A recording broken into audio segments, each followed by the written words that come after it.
Why and how to address math word problems for your bright right brain kinesthetic learner. My name is Mark Halpert with 3D Learner, and I'm both a parent advocate and a math coach. And math word problems are the bane of existence for the bright right brain learner.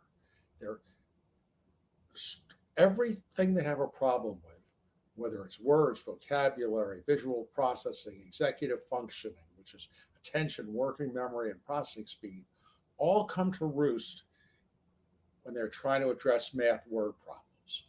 And it's something that's really not hard to address, but very few people addressed it with an integrated, engaging, and effective approach, which is what we try to do. Now, we've been doing this for over 25 years, and we get extremes. One student we had been to 17 different tutors. She was at the first percentile. In a period of 3 months, we were able to get her to the 47th percentile. She was never going to be a math whiz, but for the first time in her life, she was actually able to solve problems efficiently and for the most part effectively. And then we get the other end, and we have gifted students who are operating at the 55th percentile in math. They used to be a star student in arithmetic, but when it got to word problems, they were stressed and they were struggling at the 55th percentile and got them up to the 98th.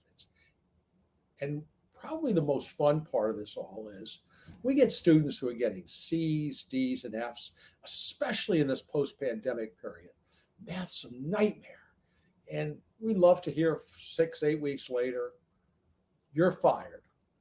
And the reason is they're now getting 97s to 100s on tests because they get it. Because math word problems are like an open or closed circuit. When they don't get it, it's like they don't get it. But once they do get it, they all of a sudden can succeed. And we can also help students, and have helped a number, improve their SAT scores by 150 to 200 points. Get Bright Future scholarships, which in Florida's could be worth $20 to $30,000, and to get into much better colleges. So during this presentation, you might want to at some point decide you want to contact us, and you can call us at 561-361-75, not 7495, or go to our scheduling site, 3dlearner.com/booknow, and schedule a no-cost consult, because we help students go from stress to success and often help parents for the first time to understand how much potential their child has to succeed. Now, the pandemic caused a learning slide, and in reading it was significant, but it turns out the impact in math was even greater. And as this chart shows, there's something called the National Assessment of Educational Progress. It's done every couple of years. And for Florida fourth graders, before the pandemic in 2019, 48% were passing. And after the pandemic, 41% were passing. It caused a tremendous drop in scores. And similar in eighth graders, it went from 31% to 23% passing. And I'm going to tell you that for bright right brain kinesthetic learners who really struggle with math word problems, the scores would be even lower. Okay? And teachers are in this unenviable position of trying to move ahead without having the time to go back and rebuild the foundational skills. And we know, because we've had people with 6, 8, 10, and as I mentioned before, 17 different tutors, traditional tutoring often doesn't work because these kids don't necessarily learn the way a traditional tutor might teach. And it's really up to you as a parent to make the difference. And we think the first thing to do is reject the status quo. And next is to look at assessing for success, which means looking at how your child learns best. Do they have a visual processing issue? We'll talk more in depth about that later. Do they have attention, working memory, or processing speed? Because they're asked to remember a lot of stuff in math. And if they don't remember the facts, they don't remember the order of operation, doing math goes really hard. And to be honest, almost all of our students who have reading comprehension problems also have problems with math word problems. So the two are intertwined. Okay. And you want to have seek out professionals who have success with students like your child, not just any math tutor. Okay. Now, where do the problems show up? And they show up every night at many people's houses with math homework taking far too long. We've had people taking over 2 hours just to do math homework. And I'm a recovering screamaholic. And there was a time I used to get angry at my kids. And one of our clients called me one night and said, I tried this to stay calm with my child, and it really worked. And this is about 20 years ago. We took that piece of advice and tried implementing it with my own son. He lost it after the third math problem. I told him, just chill, go to your room, hit the punching bag a couple of times, and come back when you're ready. Family, wife and kids, two other kids came back 45 minutes later. We were playing ping pong. They said, "What happened? You just give up on the homework?" I said, "No." He came back 31 seconds later because I stayed calm. We got all the math homework done. We're actually on our second game of ping pong. You can actually address that somewhat by just staying calm. Grades, our kids often do well in first and second grade math, and then later it falls apart. Math tests could be terrible because they appear to know the information, but too poorly. And they get frustrated. And then this year we saw more actually than every other year combined, kids starting to really hate math because they're sitting there. It's just kind of like Russian. They miss a lot of math, and math builds on itself. So they just didn't like it. And they shut down. And parents are often frustrated because they've hired people, good people, and they just haven't seen the results. And it causes a lot of lack of confidence. Now, some of the biggest challenges, and this grid is one we use, and it talks about kids that are right brain visual kinesthetic learners. They often have auditory and visual processing issues. They often have executive function issues. Dyslexia is really something that affects reading more than it affects math, but very often the kids learn differently, have a visual processing issue, and have an executive function issue.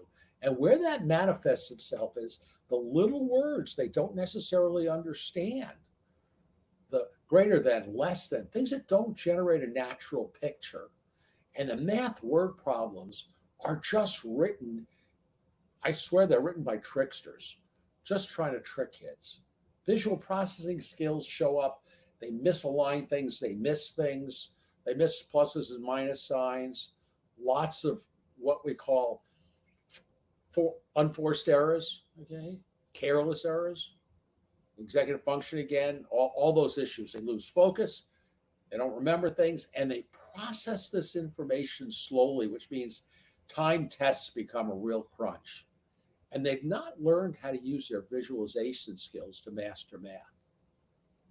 Now, those are things that are related to reading and math. The issues that are specific to math is taught in a logical, sequential, and auditory way that doesn't necessarily work for the right brain kinesthetic learner. The problems they're just confusing. So many people lack the skills. They just never master the addition and subtraction facts, the multiplication and division, and didn't really get it during the pandemic when they were supposed to learn by Zoom. It just didn't work for them. And some have a poor number sense. They just don't, when they're multiplying 30 times 70, they could get 200. When the answer is more like 2100, they just don't have a good sense for numbers. They miss signs all the time, especially minus signs and division signs. And if you saw their work, you'd think it was written by somebody who was trying to write hieroglyphics. You can't necessarily read the numbers, and they're not lined up correctly. So when they add up numbers, it doesn't work. And for some reason, they're resistant to showing their work. And I asked a number of kids about this, and they say, I just got the answer in my head.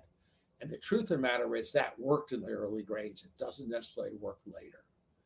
And they don't want to check their work or can't check their work. And that means whatever mistakes they made they pay for them. And as I said, they just learn to hate math. Now, plus gains are possible, but you got to address which of these problems actually exist. Okay. And is it problems with vocabulary, visualization, visual processing, and the like? Okay. And you want to find an approach that's integrated, engaging, and effective, because when you put it all together and you work on the words, you work on the visual processing, you work on the executive function, and then you teach them how to show their work and check their work, they can do well. And you want to see progress, because if a kid's getting 59s in math, they're not going to get a 95 next week. So you got to work with people who actually reward progress, and also allows them to understand the relevance of math.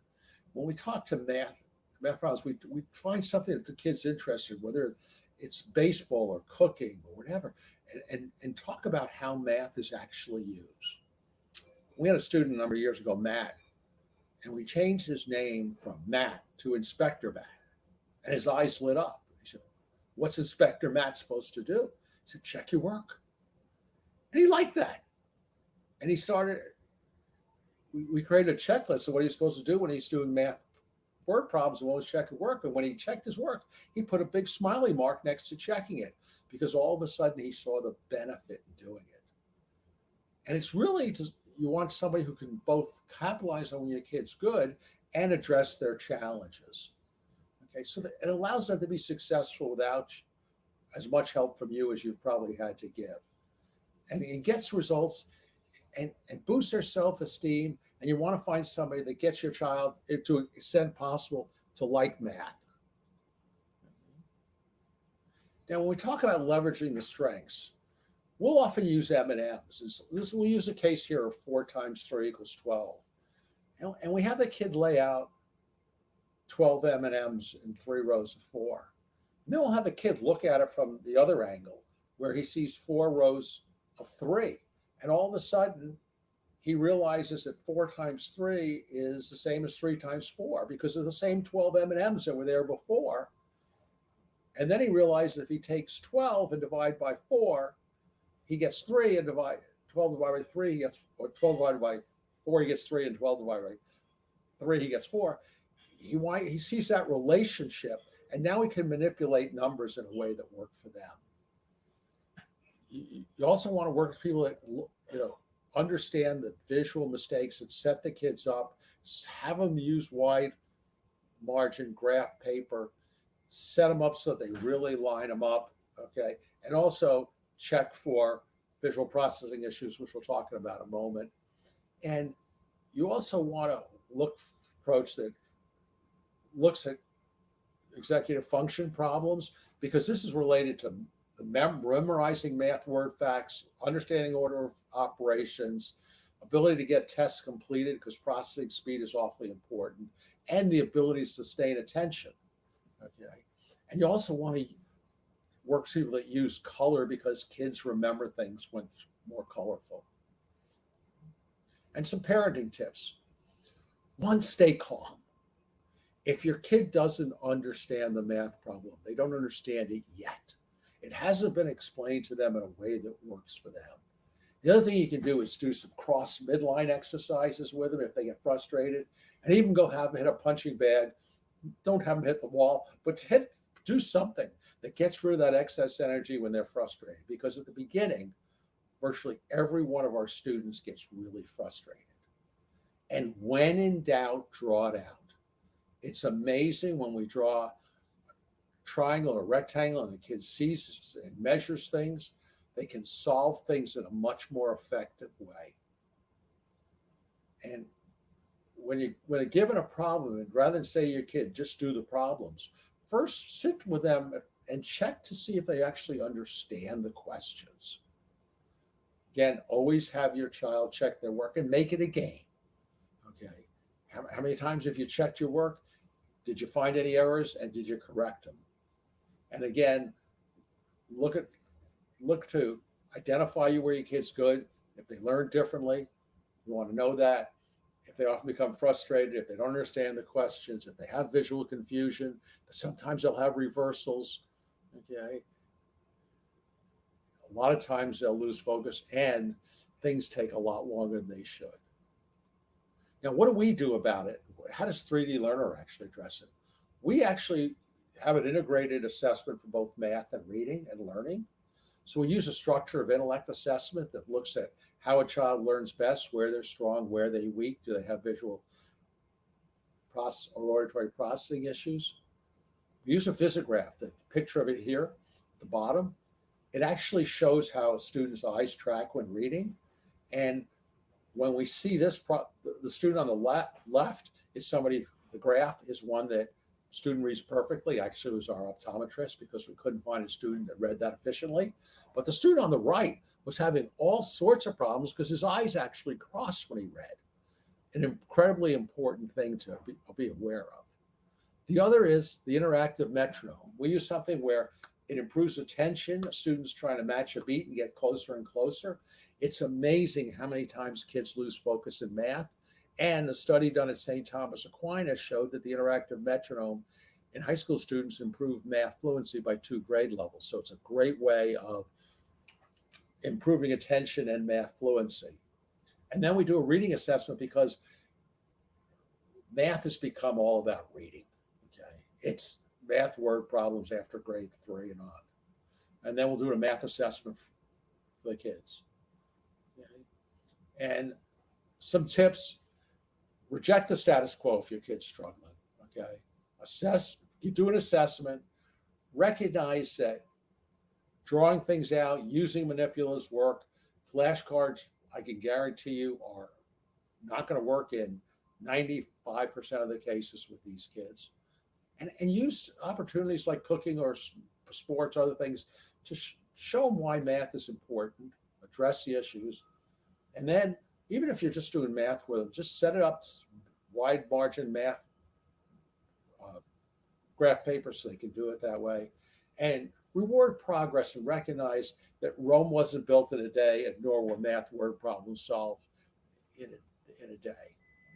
And if you want to talk with us about how to address reading and or math, okay, the best way to do it is give us a call, okay, 561-361-7495, or go to our scheduling at 3dlearner.com/book now and find a convenient time. Do an assessment for success. It's amazing how many times we find these kids have problems with the small words. They get lost in the numbers. They make some careless mistakes. Okay, a lot of common problems. And again, work with a professional who could, we offer an integrated, engaging, and effective approach. Okay, and you also want to work. We also work with their teachers to discuss a collaborative, effective approach. And stay calm and make math as much fun as you can. And put your kid, summers are a great time to put your child on their pathway to both reading and math success.